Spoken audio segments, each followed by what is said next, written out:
Minister McKinnon, when the former SS soldier was invited and recognized in Parliament during the address of President Zelensky, you were the chief government whip. You are now the government House leader. We have since learned that Justin Trudeau sent an invitation to this very same SS soldier 3 days before the address of the President of Ukraine to his exclusive reception in Toronto with none other than the President of Ukraine, President Zelensky. So, on behalf of Justin Trudeau's government, will you apologize for what ought to be a significant embarrassment on the part of the government to have invited an SS soldier to this exclusive reception? Point of order. Madam Chair, we're clearly, talking about the incident that occurred in the House of Commons. That's what the study is about and the impacts of it. I understand that there might be some questions that stray, just partially outside the line, but now we're into a line of questioning that has absolutely nothing to do with our study. Is the entire line of questioning going to be outside the scope of what we're studying? And if so, why don't we do a separate study on the issue that Mr. Cooper is suggesting? So what I will say is that I think we all know what the purpose of procedure in House Affairs is. We also know that based on comments that are provided, there are leniency as to where questions can unfold and go to be. So I think when some doors for lines of questioning are open, then there will be some gray area. I think the minister is capable of answering such concerns and questions. And if he's not, so your point is noted, Mr. Garrettson. I have another point of order when you're done. I would really appreciate that we get to the end of this meeting. So I'm going to say that within some leniency, that comment and concern can be permissible. Well, Mr. Garrettson. Fair. But again, on a point of order, we're here to ask witnesses, like we did very respectfully in the first panel, of information in order to provide content for our report.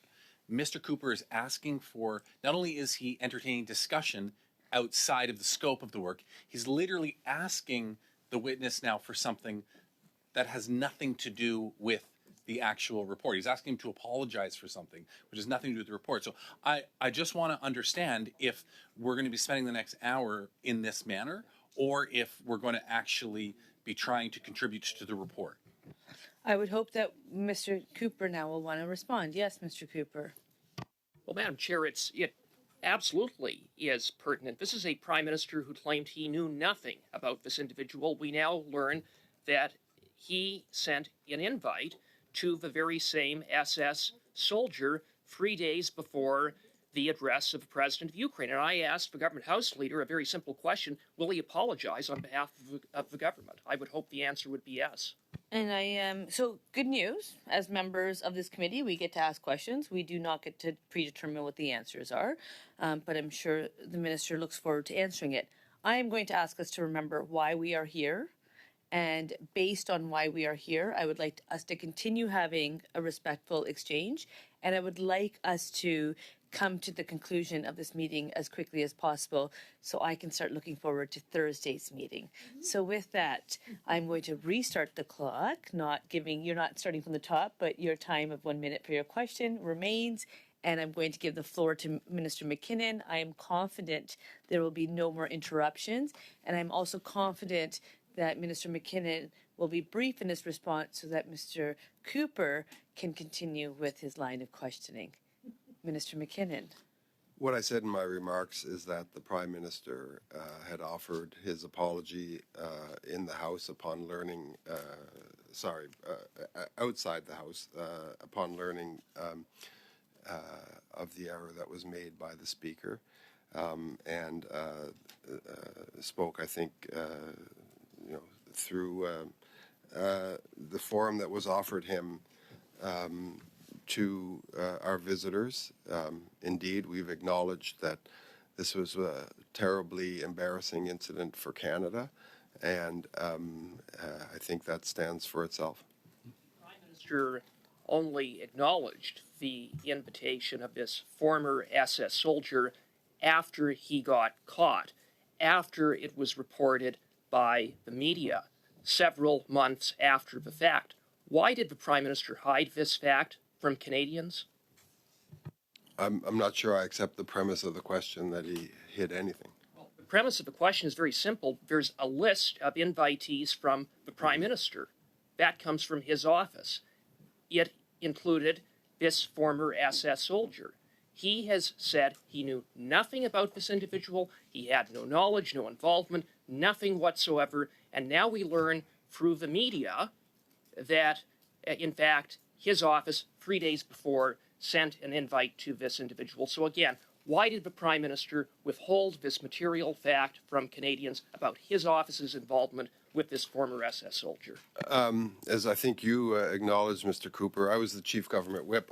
I'm here to discuss what I understand to have been the process that led to and ensued from the events in Parliament that day.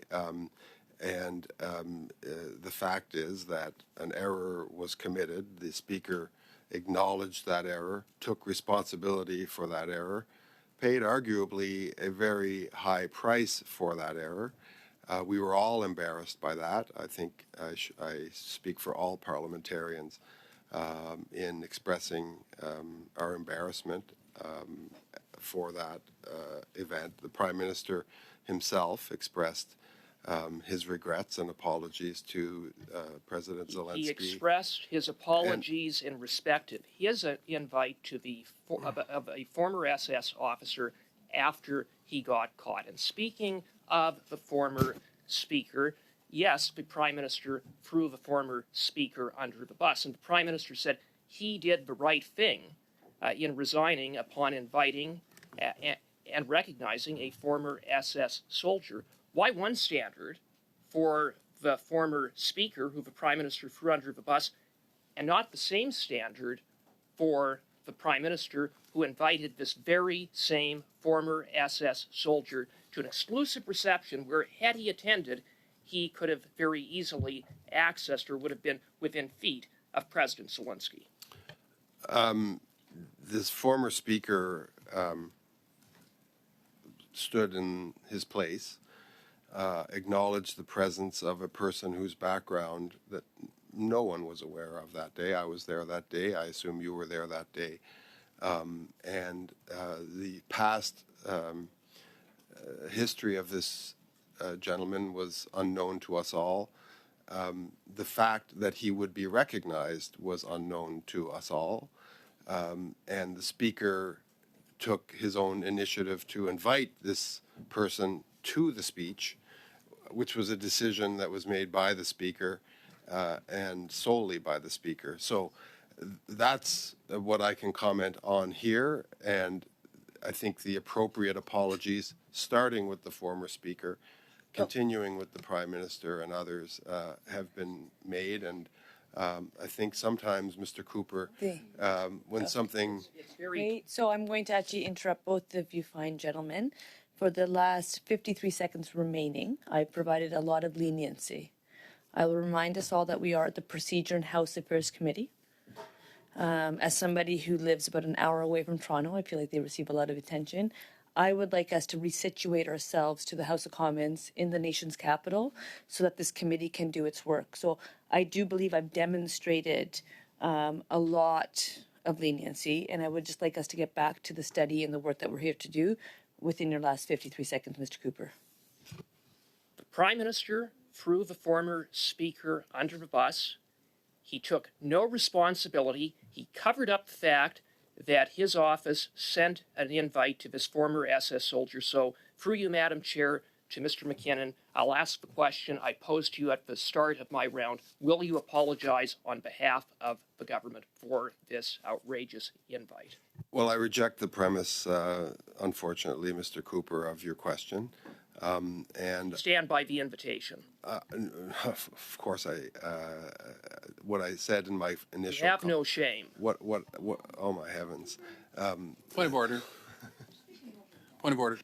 Mr. Gerritsen. Madam Speaker, the rules of the House of Commons and what happens in our chamber extend to committee. And to suggest that a member is not honorable by saying you have no shame is certainly out of order in our chamber, and therefore it would certainly be out of order in this room. I would kindly request that Mr. Cooper withdraw that comment and apologize to the witness.